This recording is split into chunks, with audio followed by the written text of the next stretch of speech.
জাতিসংঘ অধিবেশন প্রসঙ্গ। যুক্তরাষ্ট্রের নিউ ইয়র্কে শুরু হয়েছে জাতিসংঘের সাধারণ পরিষদের ৮০তম অধিবেশন।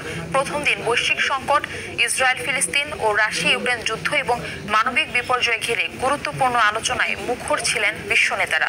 ইমতিয়াজ আহমেদের রিপোর্ট। প্রতি বছর সেপ্টেম্বরে জাতিসংঘের সাধারণ পরিষদ অধিবেশন পরিণত হয় বিশ্ব কূটনীতির কেন্দ্রবিন্দুতে।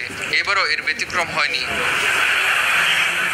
গাজা যুদ্ধ, ইউক্রেন সংকট, জলবায়ু পরিবর্তন ও বৈশ্বিক অর্থনৈতিক মন্দা সবই উঠে এসেছে বিশ্ব নেতাদের বক্তব্যে। অনেকেই দ্বিরাষ্ট্র সমাধানের উপর গুরুত্ব দিয়ে বলেছেন, স্বতন্ত্র ফিলিস্তিন রাষ্ট্র ছাড়া মধ্যপ্রাচ্যে শান্তি প্রতিষ্ঠা সম্ভব নয়। অধিবেশনের উদ্বোধনী দিনে বক্তব্য দিয়েছেন তুরস্কের প্রেসিডেন্ট রিসেপ তাইয়েপ এরদোয়ান। এদিন বিভিন্ন বিষয়ে কথা বললেও গাজায় প্রায় 2 বছর ধরে চলা ইসরায়েলি আগ্রাসনকে সবচেয়ে বেশি প্রাধান্য দিয়েছেন তুরস্কের প্রেসিডেন্ট।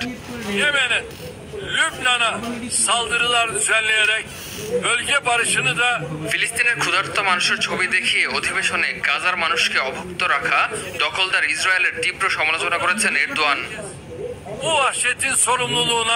আপনার বিবেককে উপলব্ধি করুন আর এই প্রশ্নগুলোর উত্তর দিন। 2025 সালের এমন বর্বরতার জন্য আমাদের কি যুক্তিসঙ্গত কোনো কারণ আছে? এই লজ্জাজনক ছবি গাজায় হচ্ছে এবং গত 23 মাস ধরে অনবরত হচ্ছে। মার্কিন প্রেসিডেন্ট ডোনাল্ড ট্রাম্প সাধারণ পরিষদে তার ভাষণে বিশ্ব নিয়ে নিজের ভীষণ তুলে ধরেন। বৈশ্বিক প্রতিষ্ঠানগুলোর ভূমিকা নিয়েও কথা বলেন ট্রাম্প। জিম্মিদের ফেরত আনা এবং গাজা যুদ্ধ এখনই থামানোর কথা বলেন মার্কিন প্রেসিডেন্ট। তবে অন্যবারের মতো এবারও গাজা যুদ্ধ বন্ধ না হওয়ায় হামাসের উপর দায় চাপান। বলেন, হামাস যুদ্ধবিরতির চুক্তি প্রত্যাখ্যান করায় এখনো যুদ্ধ থামেনি।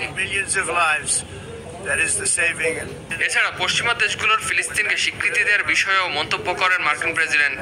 দাবি করেন, ফিলিস্তিনকে স্বীকৃতি দেওয়া দেশগুলো হামাসকে পুরস্কৃত করেছে। এ সময় বিশ্বব্যাপী 7টি যুদ্ধ বন্ধ করেছেন বলেও দাবি করেন প্রেসিডেন্ট ট্রাম্প।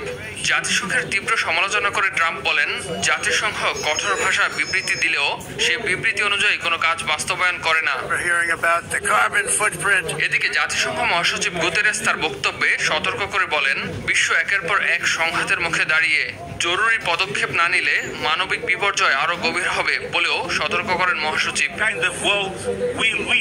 এছাড়া ফিলিস্তিন সমস্যা সমাধানে দ্বিরাষ্ট্রনীতির প্রতি জোরালো সমর্থন পুনর্ব্যক্ত করেছেন ইন্দোনেশিয়ার প্রেসিডেন্ট প্রাবো সুবিয়ান্তো। বিশ্বের সবচেয়ে বড় কূটনৈতিক মঞ্চে দেয়া বক্তব্য কেবল আলোচনা নয়, ভবিষ্যতের বৈশ্বিক নীতি নির্ধারণেও বড় ভূমিকা রাখবে, এমনটাই মত বিশ্লেষকদের।